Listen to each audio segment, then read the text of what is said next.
We're less than 5 weeks away from the NHL trade deadline, and our coverage here on the fourth period is just about to pick up. That's Dennis Bernstein. I'm Dave Pagnotta. This is Market Rumblings, and we've got a lot to jam into this segment. And let's start right away, DB. Let's go to you in Anaheim. You've got some news about the Ducks. Yeah, well, okay, Dave. So no mention of my world champion LA Rams, but we'll pass over that for now. This could be a very different looking Anaheim Ducks team on the blue line next season. As my understanding is, Hampus Lindholm is going to test free agency. Certainly the Ducks would love to have him back, but he's going to go into the market, see what he can find there. The other player who has had interest is Josh Manson, also unrestricted. And from what I hear, Edmonton would love a player like Josh Manson. They find him one of the hardest defensemen to play against in the league. But my understanding is with a 12-team no-trade list, he will not be waiving to go to Edmonton if there was such a deal put together. He's a Southern California guy. He probably takes a discount to stay with the Ducks. He's entrenched there. His wife's from Southern California. So watch out for those two defensemen. And Dave, there's another Anaheim player that has a connection to Lindholm that you might want to mention.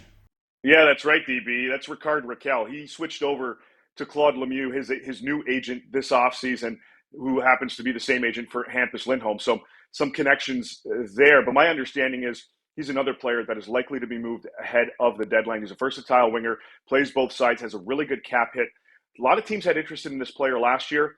That's trickled in to this season as well. So it'll be interesting to see what comes out of the Ponda heading into the trade deadline with some of their pending UFAs.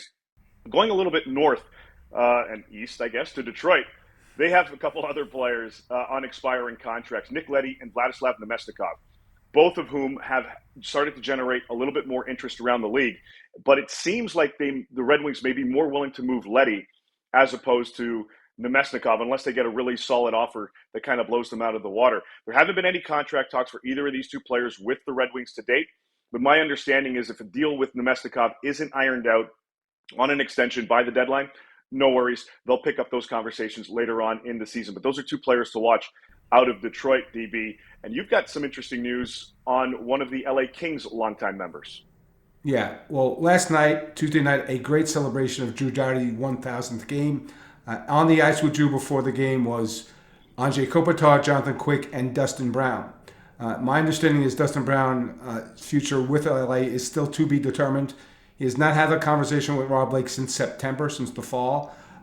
You watched the game last night. They're down 3-2, extra man on the ice. It's Brendan Lemieux, not Dustin Brown. So his role here hasn't produced a lot, shooting only 5%.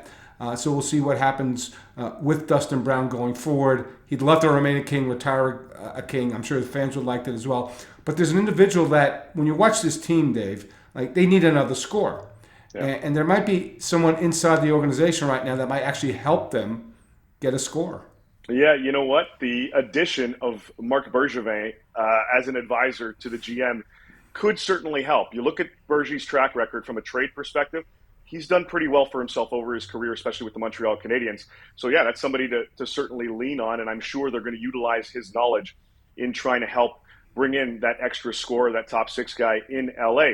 Connecting back to his former team, the Montreal Canadiens, Ben Sherratt is a player that Kent Hughes, the new GM in Montreal, basically admitted will be traded ahead of the deadline. He spoke about that in his press conference earlier today. He also acknowledged that Jeff Petrie still somebody they're willing to move if the right deal falls into place. If not, they will hold on to him. But Ben Sherratt, it looks like it's a foregone conclusion. He will be traded. Quite frankly, DB, I thought when there was news that the Habs were making a move on Monday, I thought it was Sherratt that was going. Yeah. Turned out to be to Foley. And Kent Hughes even said on Saturday night, if he would have projected to Foley being dealt Sunday or Monday, he couldn't have done it. So things certainly happening quickly, and things are starting to pick up a little bit more. Dennis, there's another team that I'm interested in following here ahead of the deadline. Obviously, Philadelphia has Claude Giroux.